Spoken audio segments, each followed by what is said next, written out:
এ তুমি কেমন গো? হঠাৎ করে তুমি এরকম চেঞ্জ হয়ে গেলে কেন?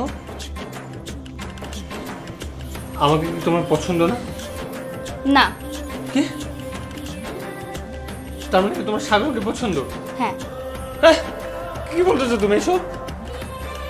না না, আমার কাউকেই পছন্দ না। আসলে আমি এখনো কাউকে জামাই হিসেবে মেনে নিতে পারছি না, কারণ আমার ফারুক মামার কথা বিশ্বাস হচ্ছে না। হ্যাঁ, গতকাল কিনা আমরা সবকিছু মাইনে নিলাম।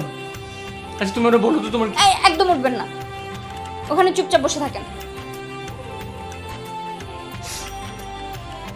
আমি পৃথিবীর বুকে আগুন জ্বালিয়ে দিব যদি তুমি আমার না হও।